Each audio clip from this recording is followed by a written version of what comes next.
Assalamualaikum warahmatullahi wabarakatuh. Baiklah, perkenalkan kami dari kelompok 10 yang beranggotakan saya sendiri Tiara Anissa dan teman saya Rinanti Pamitasari. Baiklah, kami di sini akan menyampaikan hasil presentasi kami yang berjudul Alternatif Pelayanan Penanganan Kesulitan Belajar.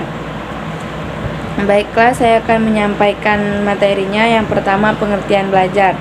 Sebagian orang beranggapan dan berpendapat bahwa belajar adalah mata-mata mengumpulkan atau menghafalkan fakta-fakta yang tersakiti dalam tersebut informasi atau materi pembelajaran. Orang yang beranggapan demikian biasanya akan segera merasa bangga ketika anaknya telah mampu menyebutkan kembali secara lisan verbal sebagai besar informasi yang dapat di buku tas dapat yang menyatakan pada guru. Selanjutnya itu tujuan belajar. Belajar adalah suatu aktivitas mempunyai tujuan. Tujuan belajar ini benar-benar disadari dari peluang dan kurang sadari oleh orang yang belajar.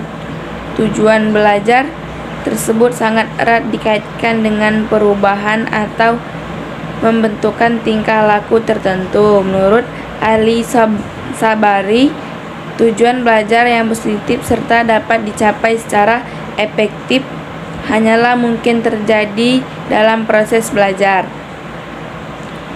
Cara mengatasi kesulitan belajar. Peran guru dalam mengalami kesulitan belajar dihadapi siswa harus dilakukan dengan mengadakan pelaksanaan terhadap gejala.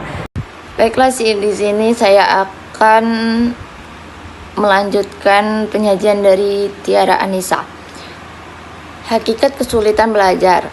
Pengertian kesulitan belajar, kita mengetahui bahwa manusia bukan hanya makhluk biologis, namun juga makhluk spiritual yang memerlukan kebutuhan pemuas, kebutuhan rohani.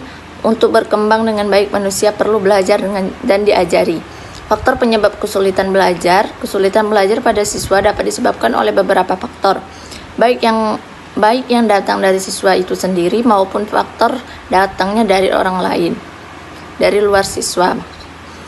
Faktor yang menyebabkan kesulitan belajar siswa dapat dikelompokkan menjadi beberapa hal, diantaranya 1. Faktor siswa, 2. Faktor sekolah, 3. Faktor keluarga, 4. Faktor masyarakat. Alternatif pembelajaran dengan diagnosis preventif. Prosedur pelaksanaan pembelajaran diagnosis preventif dalam pelaksanaan PDP pada intinya adalah bersifat menyembuhkan, membetulkan, atau membuat jadi baik. Dalam PDP, pengajaran ditunjukkan untuk menyembuhkan atau memperbaiki sebagian atau keseluruhan kesulitan belajar yang dihadapi oleh peserta didik. Perbaikan diarahkan kepada pencapaian hasil belajar yang optimal sesuai dengan kemampuan masing-masing melalui perbaikan keseluruhan proses belajar mengajar dan keseluruhan pendidik. Kesimpulannya, keberhasilan siswa dalam belajar tergantung pada proses belajar yang dialami siswa. Guru memiliki peran yang besar supaya siswa mengalami proses pembelajaran yang bermakna dan bermanfaat dalam kehidupan siswa. Dalam prosesnya, tidak semua siswa mengalami proses belajar yang lancar. Beberapa siswa mengalami kesulitan dalam belajar sehingga tidak dapat mencapai target pembelajaran secara optimal. Baiklah, itulah penyajian dari kami.